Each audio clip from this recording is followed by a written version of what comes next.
Hey guys, uh, welcome to the Rebuttal workshop for the Polish Schools Debating Championships 2020. My name is Piotr Jóźwik and I am one of the CAs of this tournament. And today I would like to give you a workshop on rebuttal. And what we are going to do is first focus on what is rebuttal and why do we, or if we even need it. Then we are going to discuss the ways in which we can rebut things, and then we are going to focus on the common mistakes and possible tips that I could give you in order to fight them. Okay, so what is actually the rebuttal? I think that good analogy for that is the sword and shield, in which in the debate we could view the sword as the arguments that we make and shield as the rebuttal that we make to the arguments made by the other side. And what actually it means is that at the end of the debate, the judges and you and everyone else that are going to participate in the event are going to focus on what was said, what were the arguments, and how much weight do they have. And that is where the rebuttal comes to the play. And basically what it does is that it can diminish the weight, the importance of the arguments made by the other side. Obviously, rebuttal is not, you don't have to rebut every statement made by the other team, and you don't even have to rebut any of the statements of the other team.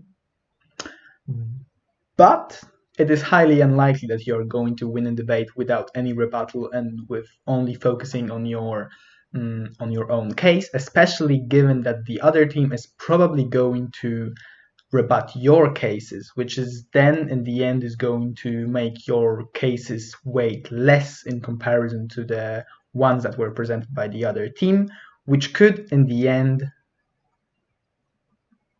lose the debate for you.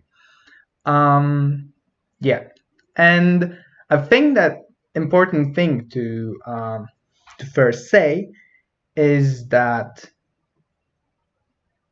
we need to understand what is an argument in order to make a good rebuttal. So just having a quick summary of what is an argument, I think that the easiest way for you to understand what constitutes a good argument is that it is a statement that answers three questions. It's going to answer a question of how, why, and so what. And for example, we can think of something like, I am hungry. Then we can think, how am I hungry? How do I know that? And then I can tell you that I know this because I have this weird feeling in my gut. I have this feeling of suction, for example. Then I can explain why do I have it. So for example, I can use a lot of because statements. So for example, I am hungry because I did not eat the dinner, or I did not eat a snack. And then I can present the conclusion of the whole statement. So I am hungry, therefore I'm less productive, or it's not pleasurable for me. So I think that is like an easy and simple example of what is an argument and what should argument have in it. And when we know this, we can then focus on how to rebut it, so how to make the weight of the thing that was presented lesser, and by the extension make it easier for your team to win the debate.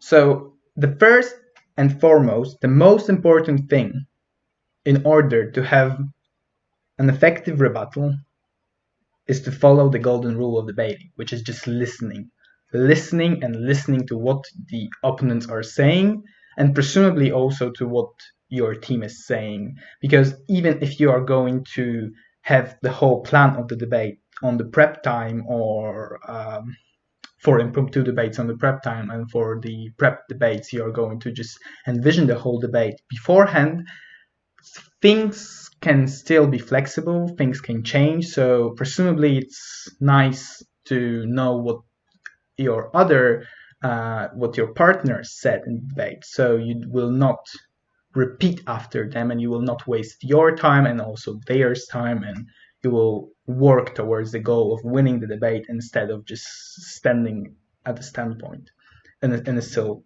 point.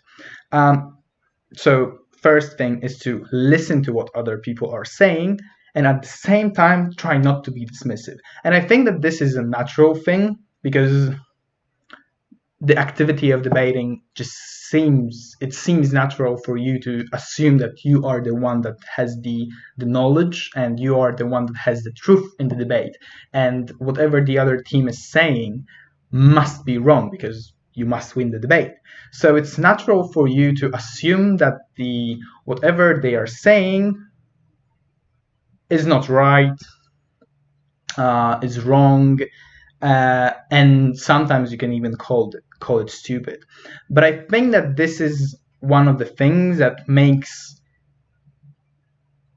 good rebuttal, good engagement, and winning debates extremely hard, even for the people who are going to adhere to the first rule of listening to others, but at the same time being dismissive of them. Because it's really hard to make a good rebuttal of an argument that you heard, obviously, but at the same time you are very dismissive of the argument, and you, for example, forget the links in the argument, the things that were said, or you just twist the argument into a very weird thing, which is then going to probably cause a lot of confusion in debate, making the debate a lot messier, and at the same time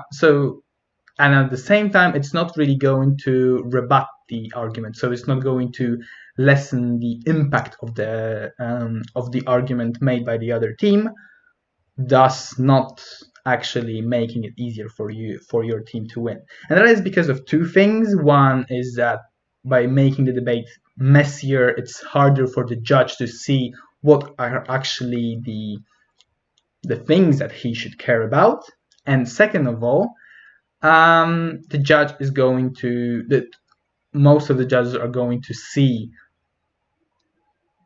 to have some kind of a judgment about what you're saying, and if you're going to be very dismissive of the arguments made by the other side, you probably will not develop rebuttal in an efficient way that is going to make it possible for you to bring down the argument of the other side.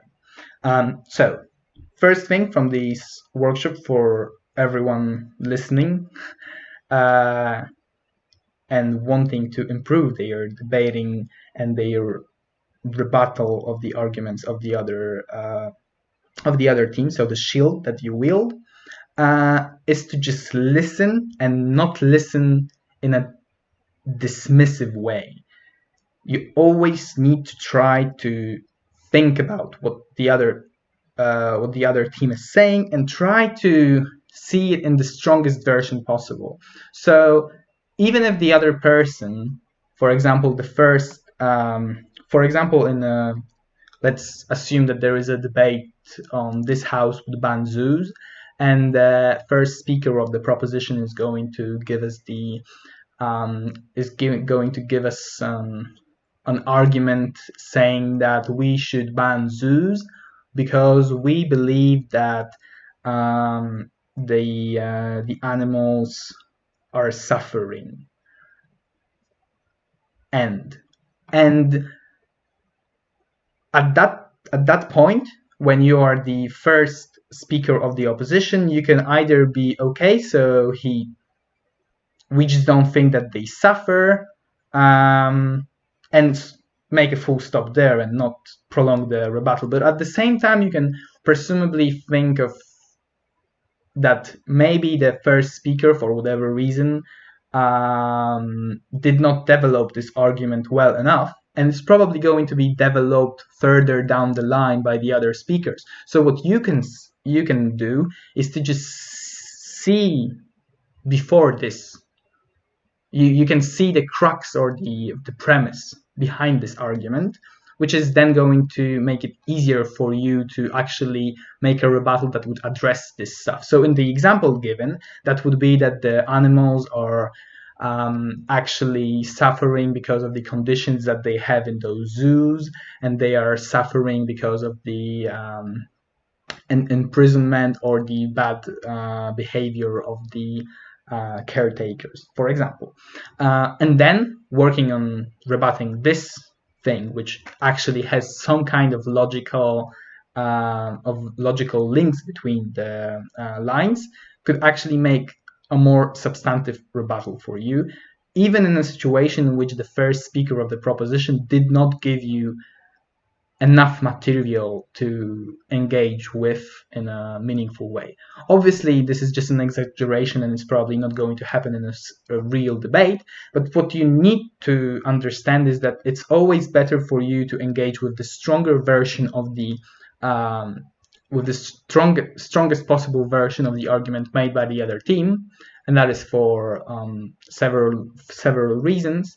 And one is that because making a more significant rebuttal, you add more work for the other team to do, because if they are going to defend this argument, they will need to focus a lot more effort on doing that.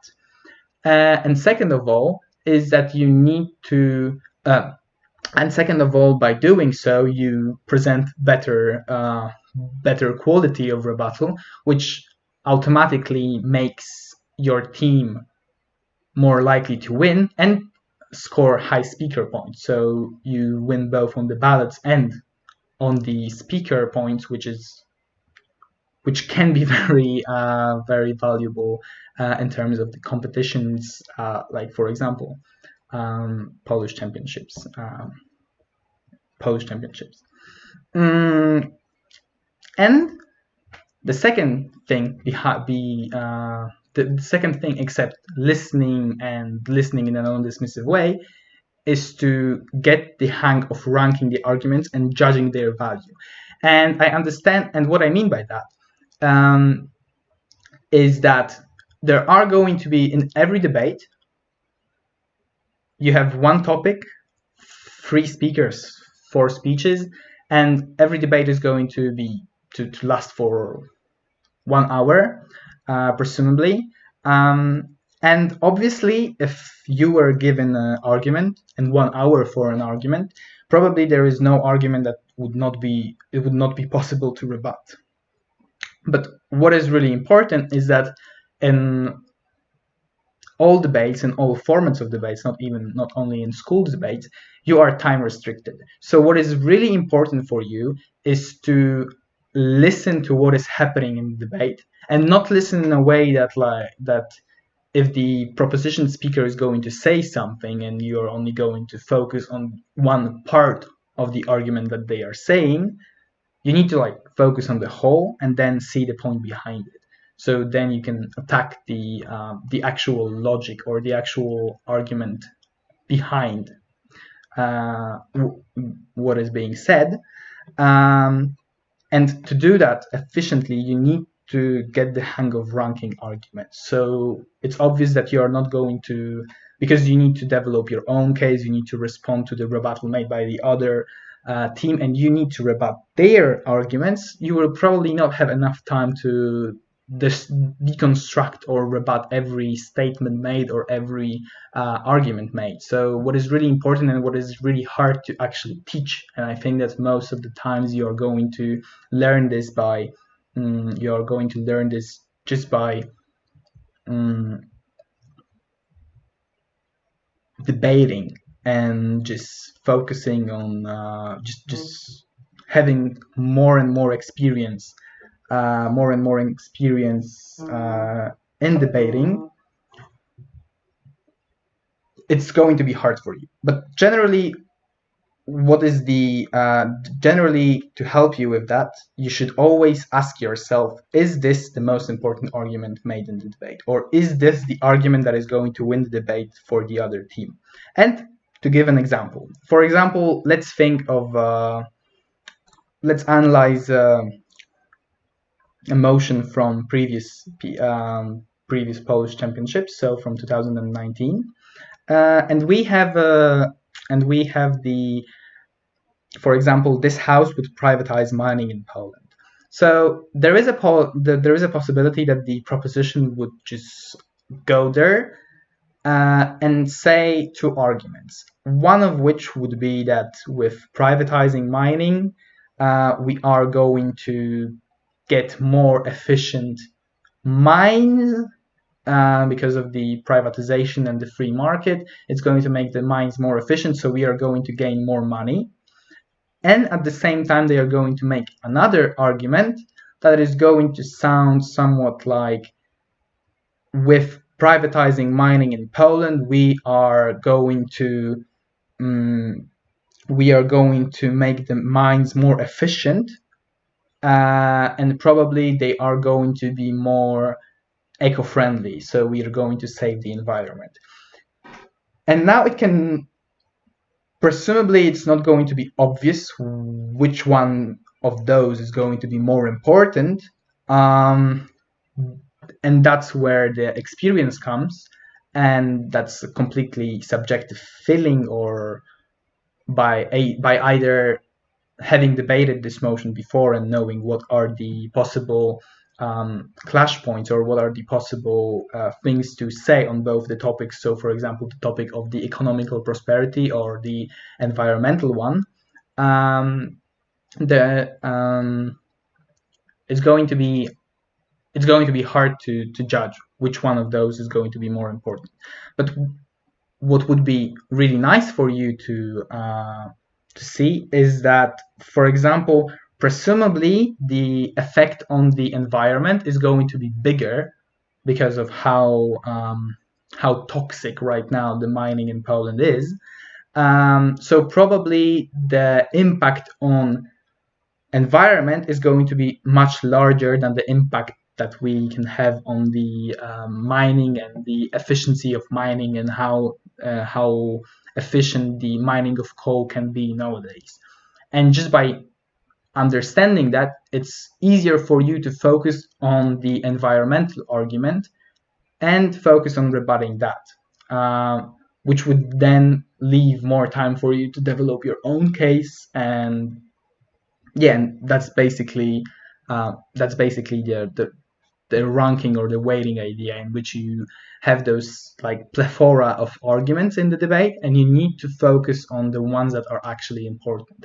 Same thing would be if in the debate there would be a person that is going to use some kind of an example, and for example they are going to say something along the lines that in the United States the private mines are profitable because the investors really care about them, and they care about the profits, so the whole mining industry can flourish because of that.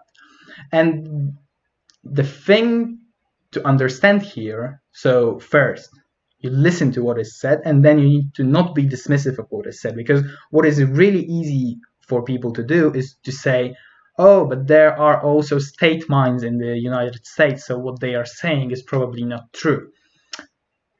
And this is a low-hanging fruit. It's obviously something that people would like to say. It's obviously something that most of the people have this like first thought of like, okay, maybe that's untrue. Maybe I can fight this. But the problem with this kind of rebuttal is that the person that is making it is not really probably ranking what is happening in what is the crux of the argument, and is focusing on the less important parts of the argument itself. So it's not only about focusing on the most important arguments in the debate, or the arguments that are made by the other team, and then focusing your energy on them, but also on focusing on the crucial parts of the arguments that are made. And in the example provided, it's actually that the mechanism of the shareholders and people who are involved in making the companies incentivized to be more productive is the crux of the mechanism, and is the logic behind it. So this is what probably should be rebutted, and it would be more value than just a rebuttal based on saying that, oh no, in the United States there are also state mines, so what they are saying is probably a lie. And what is the second thing about ranking and why ranking is important is that obviously you can be very good at listening and very good at not being dismissive at the listening. But then comes the time at which you are going to have those arguments that you will just not know how to attack because of different reasons. For example, you will not have an idea on how to start the rebuttal, or you will just think that the argument is so complex that it's not possible for you to attack it. But at that moment, you can still have even if your responses are not very good in terms of the content, so your rebuttal is not very strong, but you're still addressing the good and the critical issues of the debate, you will still be rewarded for good marks and strategy. So both the listening and ranking is really important, because even if you listen and you are unable to answer the argument in a meaningful way, you can still score good marks for strategy, for understanding that this is a critical issue and addressing some manpower, some time to this issue. So what is generally how to rebut things in general? I think that we can go by 5 examples of how can you rebut distinct arguments and how to make it most relevant. The first one would be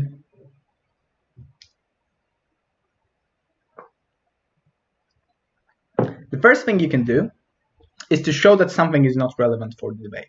So for example, in the debate, so either by saying that this is not important for the debate, or by saying that this is mutually exclusive, which I will explain in a moment. So let's take the privatized mining in Poland. Again, this motion. So for example, there are two possibilities. First would be that the argument is not going to be important. So for example, in the previously given example with the mining, with the efficiency of the mining and the impact on the profits of the mine and impacts on the environment, you can presumably say that the economical impacts of the privatization are not that important for the debate, because those are going to be still very small in comparison to, for example, the gains, the financial revenues that the government or the state is having. So that would be to say that this is not really important. Or if the argument made on this house would privatize mining would be completely about something else, so for example about quota, then you can also say that this is not really important because this is off clash, so it's not actually in the debate. We are not actually talking about those issues, and the motion is not changing anything for them. And this would be the most, obviously it's not going to happen very oftenly, but at the same time, this is the most efficient kind of rebuttal that you can give in terms of time to amount of rebuttal, because even if the other person is going to spend 5 minutes talking about the efficiency of the mines, or for example about those like gender quotas in the privatized mining motion, presumably you're going to be able to just dismiss the argument about quotas in 15-20 seconds, effectively denying the whole work that was done. And the second part of showing that something is not relevant, which is the more important one, is the concept of mutual exclusiveness. So for example, in the debate with, let's stay on the same example of privatizing mining. So for example, think about let's say that the proposition is going to say that by What would be a good example? That the miners are going to be more happy on by working in a company that is privately owned. That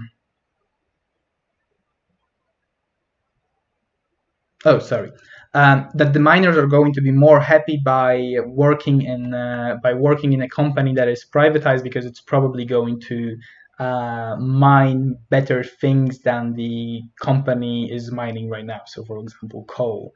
And what you can say in this situation is that this is actually not a debate on whether we are going to mine coal or not, or we are going to mine different kinds of resources, but this is a debate about those particular mines, and the only thing that we are doing is to change the ownership of them, so privatize them.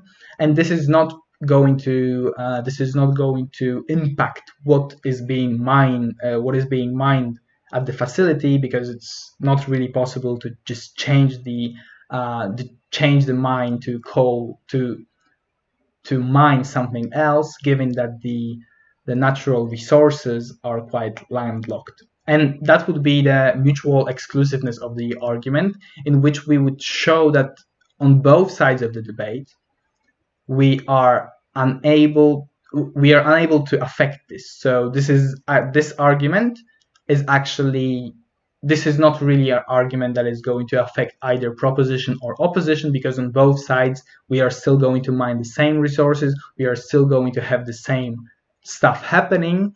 So the whole mechanism is just not working in our debate. And that would be also one of the ways that it is possible to effectively attack an argument. Then, what would be the second most effective way of attacking arguments, of rebuttal? That would be to show that something is just an assertion. And again, this can sound very easy, or just not really happening in a serious debate.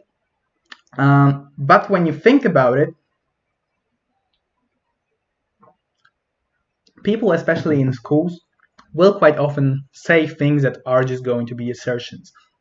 So, for example, the way that I said in the previous example with this house with bamboos, in which you will just have the proposition speakers talking about the animals suffering in those zoos, but never really explaining to us why is it happening, or so what. So why should we care about this?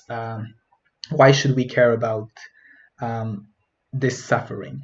And without them explaining why is something happening, and this goes for every possible argument made, as long as there is no mech or logic behind the argument, this is still going to be assertion. If they are never going to explain to us why is something happening, why should we believe that those animals are actually suffering there, or why should we believe that those miners in those private mines are actually going to be more efficient, we will never actually.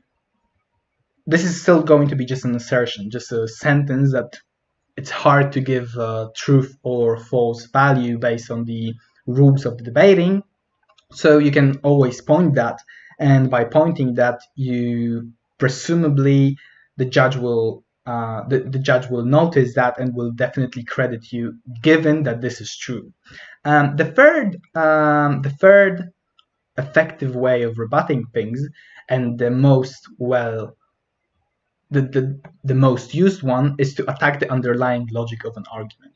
And what I mean by that is that, given that you have this argument, so for example, the one in which, for example, let's talk about the mines again, or maybe let's change the topic. So, for example, this house would legalize the sale of human organs from PSDC 2018, and in the sale of human organs, for example,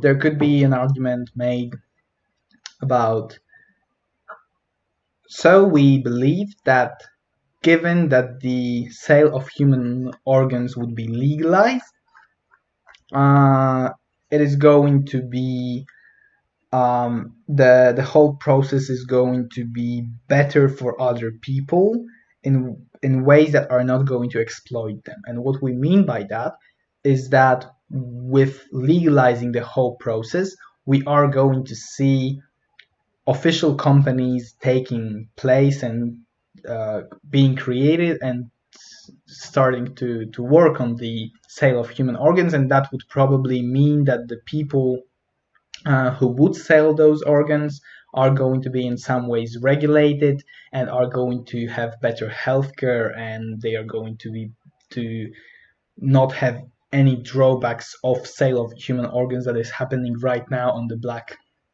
market. And what you can do here is to attack the links between the arguments. And what I mean by that is that in this simple argument, you can see that there is the parts of the argument. So the first part would be legalizing something, making it regulated. And then the second part, so the conclusion of this, is that with legalization of the organs, those people are going to have better standards. And that's, I guess, you could summarize this argument in that. So what you can do right now is, instead of focusing on like whether those things are actually going to be regulated or not, or saying that the people are going to have worse, or that those places are going to that if the place is going to be regulated and is going to care about those regulations, it's going to offer better healthcare, you can then focus on the link between them. So what happens when we have regulation, and do regulations actually work? And by focusing on that part, which is basically the link between those two parts of the argument, you're making the most efficient attack on the underlying logic of an argument. So, for example, you can say that with the introduction of regulation, it is not given that those companies would actually care about those regulations, so they would probably be profit driven, and they would try to cut the corners everywhere possible, which would then in fact would make the standards for the people a lot worse.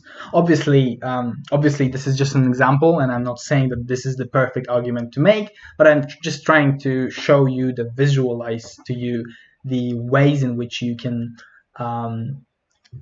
first listen to the arguments made, then try to decipher them, try to see what parts the arguments have, and then to attack the links between each point in the argument, which I think is one of the most efficient ways of rebutting arguments, and one of the most used, just because of how the arguments are created. And instead of focusing on those like big points on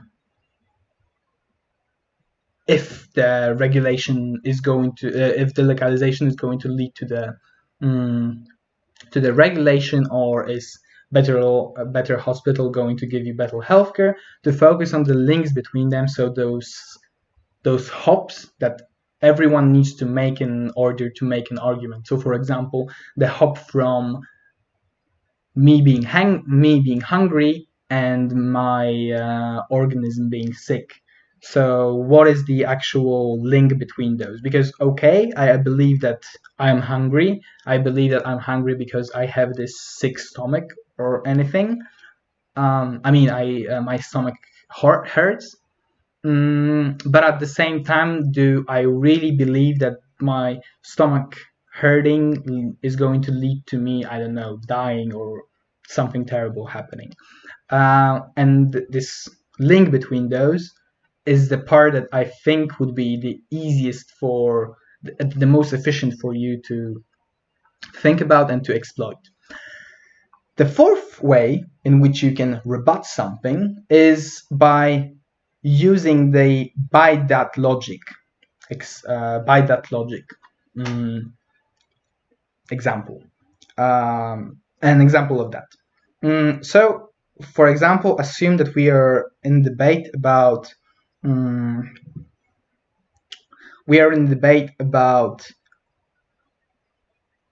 alcohol and adverts. So, for example, this house would ban alcohol from being advertised.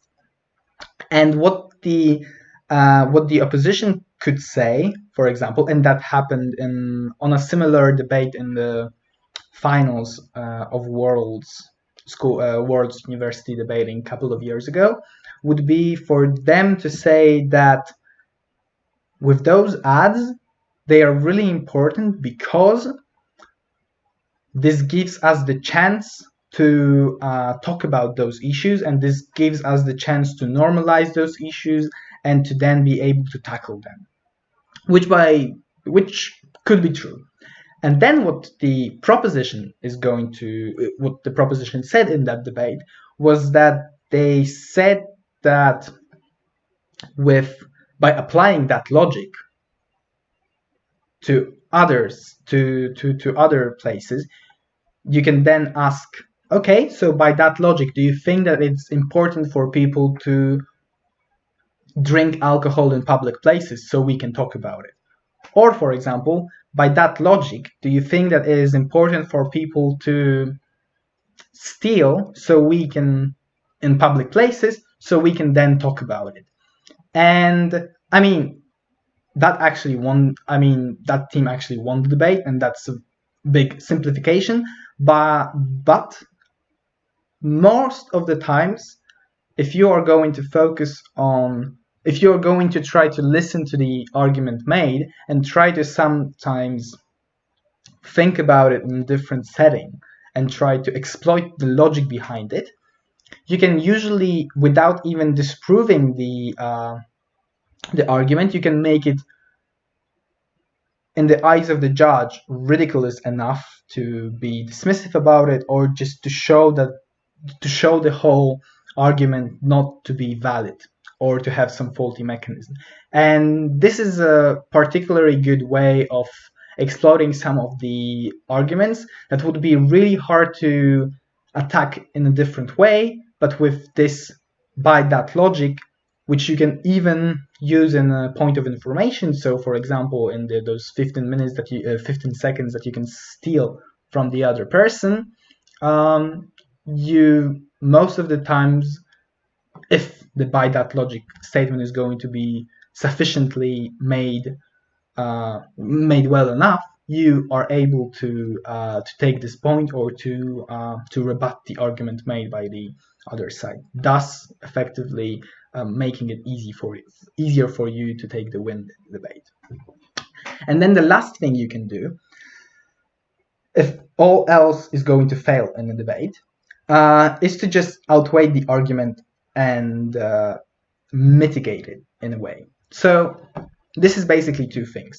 First thing is to just mitigate the argument in a way that you are going to say that the argument is not going to have the scope that the other team is talking about. So, for example, in a debate about legalizing organs, the proposition is going to say that that the legalization of the sale of the organs is going to make living for all the people involved a lot better, and the standards are going to be super high, and at the same time the whole black market is going to be eviscerated. And what you can do in this situation is to first mitigate it. So, for example, say that, okay, this might be true, but we do not believe that this is going to make the whole black market to disappear, or we do not believe that this is going to effectively make the situation better for all the people, because we still believe that there are going to be people who are going to be exploited and are going to be forced to use black market because they will not even know of the legal way to sell your organs possible, which basically is going to mitigate the scope of the argument. You are agreeing with the other side. They have their their sword, but what you're basically doing is trying to minimize it and to turn it into a dagger. And that leads to the second part of this fifth way, which is just outweighing it. And then you can just say that, okay, they actually have this dagger, they have this argument, there are going to be people who are going to be better off by legalizing the sale of the organs. But on the other hand, we have this amazing argument here, which is a sword, which is bigger and more important, so we do not really need to care about it. And for example, we do not really care about those standards being better in the human organ sale, because we have here this very well-made principled argument about sale of human organs always being immoral, and us selling part of our bodies or being forced to do that because is still a bad thing. But that's the only that you can do it if all else fails and you're unable to show that this argument made is not relevant for the debate. It's not an assertion. You cannot question the logic behind it. You cannot use that logic to your own advantage. And then if all that fails, what you can do is just try to frame the argument in a different way, to outweigh it with your own arguments and say that to mitigate in some way the scope of this argument. So to summarize, like the 5 things you can do if you hear the argument, is to first show that it's not in the debate, it's not relevant for example, it's not important for the debate, or it's mutually exclusive, so it's going to happen on both sides of the debate. Second of all, you can show that something is just an assertion, given that the other team did not sufficiently prove to you that why something is happening or why something is important, so why should we actually care about it? Then, even if it's true, why should we care about you being hungry, for example? Then the third one would be to attack the underlying logic. So, okay, we understand that if you are hurt, it's bad. We understand that if you are hungry, because I don't know, there is this sound coming from your stomach, but we do not believe the link between this sound and you actually dying or actually being hurt. Attacking the link between the argument and then applying the same logic. So, for example, that would be completely silly with the I'm hungry response. But for example, with the one that I showed before from the World Finals, in which you just apply this premise to other places in the life and try to see if it's ridiculous or not. And then the last thing is to just outweigh the argument, say, so what, try to mitigate what are the impacts of the argument and outweigh them with your own. And what are the most common mistakes in doing that? The most common mistake, obviously, is not listening to the arguments made by the other team, which leads to you not being able to hear what they are saying, which leads to you not being able to do this good ranking or weighting of what they are saying and what are the important parts in the arguments, which then is going to lead to you strawmanning those arguments. So, for example, claiming them to be actually weaker than they are in the eyes of the judge, in the eyes of the people that made them, and not making your rebuttal, and thus not making your rebuttal actually stand out, or actually not being as useful as it could be for you to win the debate.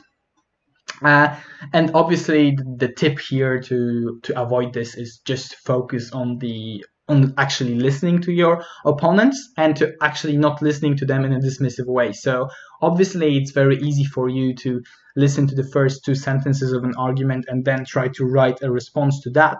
But most of the times you're not going to be able to see the whole crux of the whole logic behind the argument, and presumably it's going to be better for you to just stay those couple of seconds more and to listen to the whole to the part of the argument, so you can hear and understand what they are talking about, and then develop your own response to that, instead of just focusing on this one thing that you want to cherry pick or you heard in the very beginning, and then you don't know what is the other things that were said by the debater.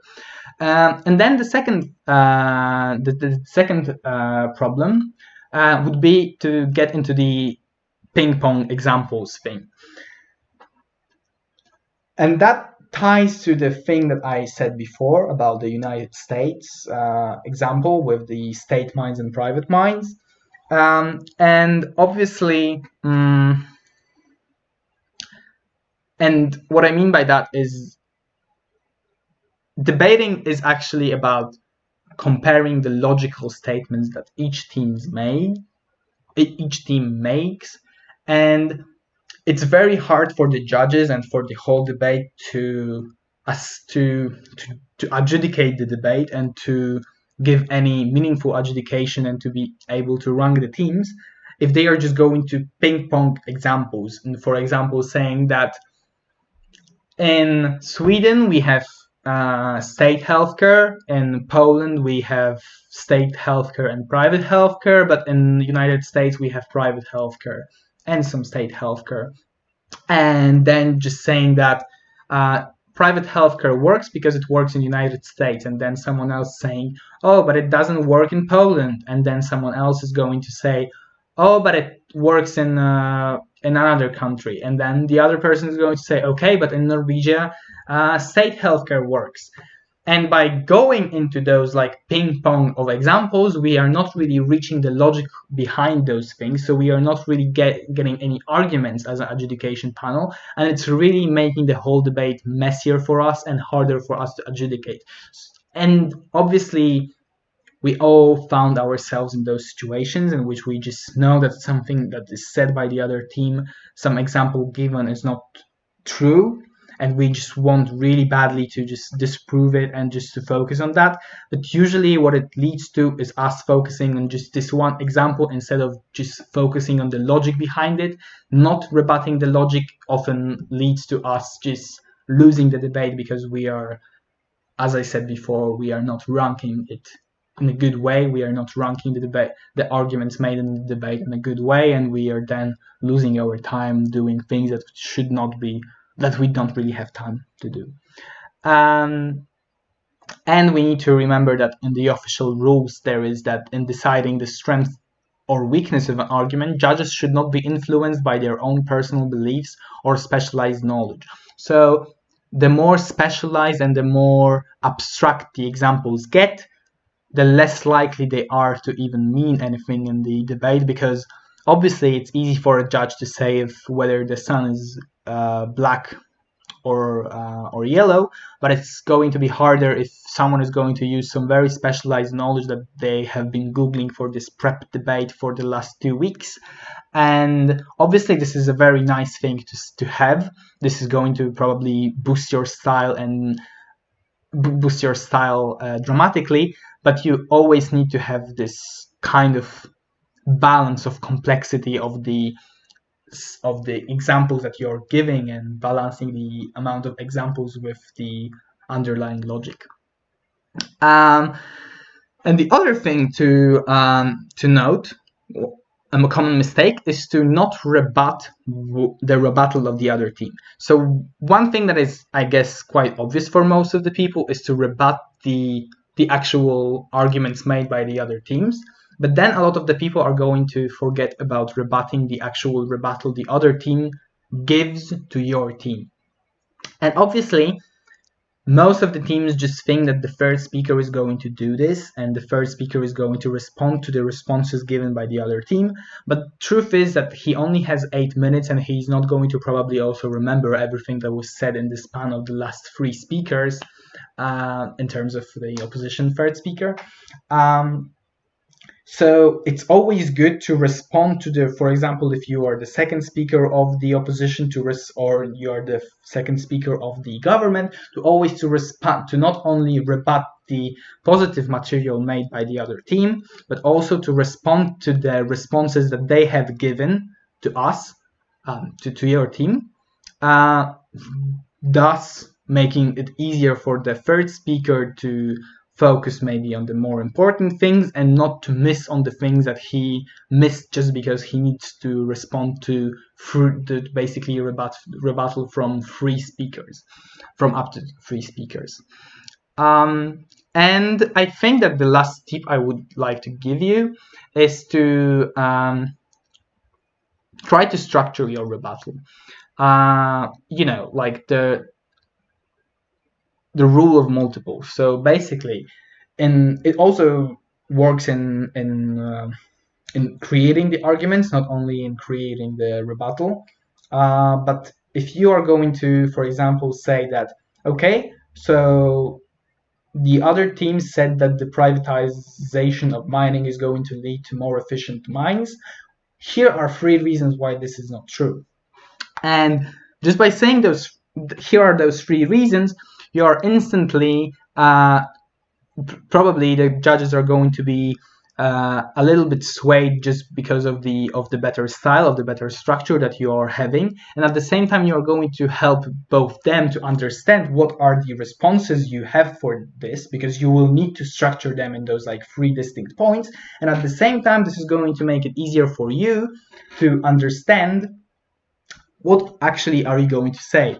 What is instead of just this train of thought that here it's wrong because of that and that and that and that, instead you can just say those like 3 reasons why this is not true, why this is bad, and why we should not believe that. And I guess this would be everything that I have for you today. And if any of you would have any questions, feel free to contact me, and have a nice evening.